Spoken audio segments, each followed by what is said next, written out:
Hi everyone, welcome back to another review by me, Beardo. Today I will be reviewing Jigsaw.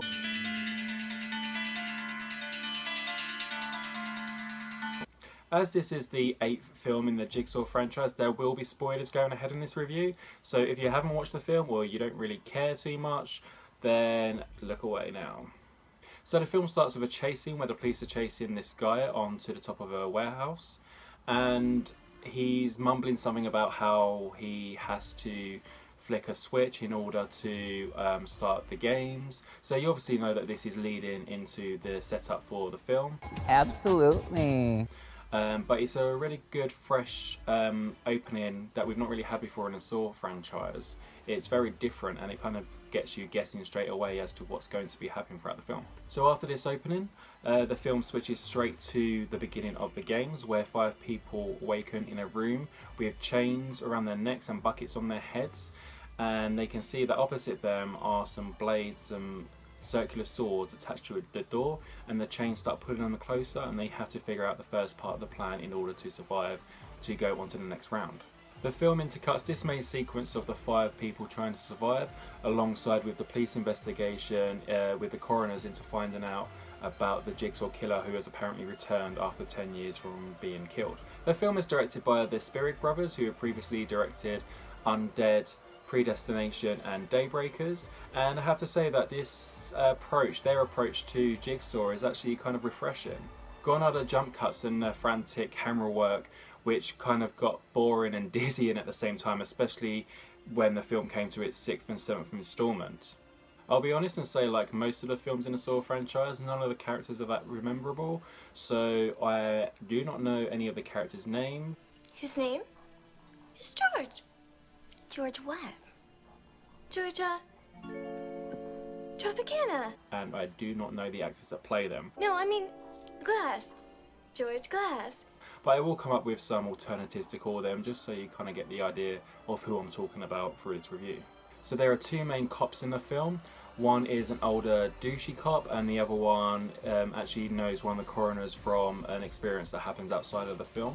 The douchey older cop is incredibly douchey, and he carries this off really well from the beginning of the film. I mean, you can't really wait for him to die, and you're kind of counting down the minute until it actually happens. And spoiler alert, when it does happen, it is the best death in the film. It is amazing, and I think people that love violence and blood and gore in their horror films will absolutely fucking love it. Male coroner has his own story, his own backstory that actually ties into the film towards the end, and so does female coroner, who, let's face it, if you've seen a Saw film, you know that every character involved has their stories all tied together. So this isn't really any big surprise. It isn't? But it does round things up nicely, especially towards the end of the film, and it keeps you guessing as to what the twists and turns are going to be. But I think I saw this twist coming off pretty much near the beginning. I'd say probably 10-15 minutes in. Some of the dialogue was very obvious and gave, I would say, subtle hints, but they just weren't subtle at all.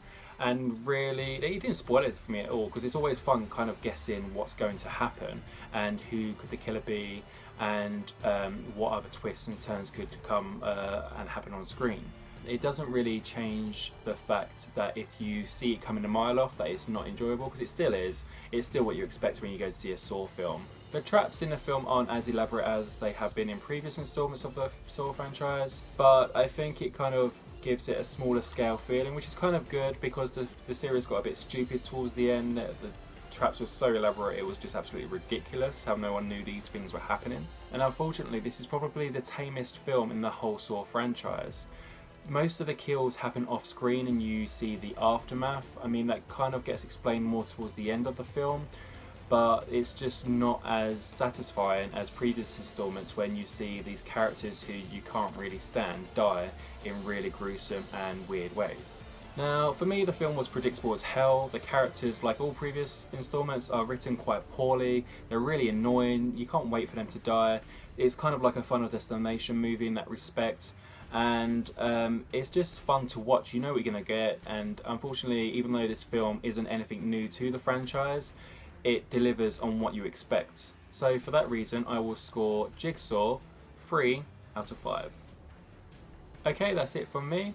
If you like the video, give it a thumbs up, comment and subscribe, and you will receive more videos from me soon. Thank you.